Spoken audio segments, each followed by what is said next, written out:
आने वाले एपिसोड में पति ब्रह्मचारी का माहौल पूरी तरह बदलने वाला है, क्योंकि इस बार दादी ने बिया को ऐसा सबक सिखाने की ठान ली है जिसे वह जिंदगी भर नहीं भूल पाएगी।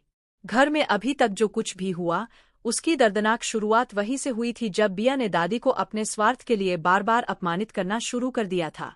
कभी वह छोटी छोटी बातों पर दादी को ताने मार देती थी, तो कभी दादी को इस तरह धक्का देती कि उनका दिल ही बैठ जाता।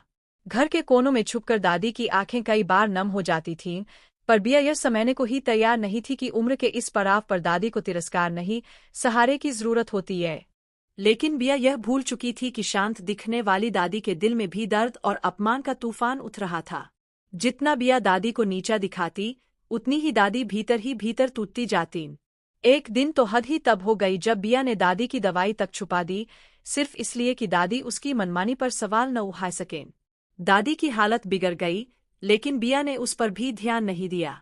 यहाँ तक कि दादी की मदद करने आए नौकरों को भी बिया ने रोक दिया कि वे दादी को हाथ न लगाएं। दादी के चेहरे पर लाचारी साफ दिख रही थी, लेकिन बिया का दिल कठोर पत्थर की तरह बना हुआ था। पर दादी अब चुप बैठने वालों में से नहीं रहीं।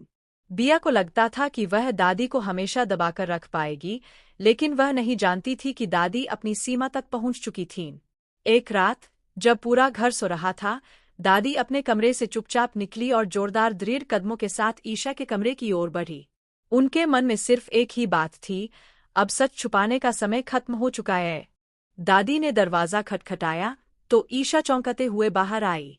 दादी की आंखों में दर्द भी था और एक गहरी विनती भी। दादी ने कांपती आवाज में ईशा का हाथ पकड़ा और कहा, बहुत बड़ी भूल हो गई मुझसे। मुझे पता नहीं था कि बिया इतना नीचे गिर सकती है। ईशा, मुझे माफ कर दो। अब मैं तुम्हारा साथ दूंगी। सच सामने लाना होगा। ईशा यह सुनकर हैरान रह गई। उसे उम्मीद नहीं थी कि दादी खुद उसके पास आकर यह स्वीकारेंगी कि बिया ने उनके साथ क्या क्या किया।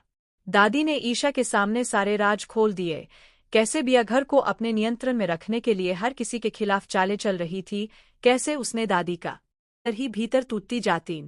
एक दिन तो हद ही तब हो गई जब बिया ने दादी की दवाई तक छुपा दी, सिर्फ इसलिए कि दादी उसकी मनमानी पर सवाल न उठा सकें। दादी की हालत बिगड़ गई, लेकिन बिया ने उस पर भी ध्यान नहीं दिया।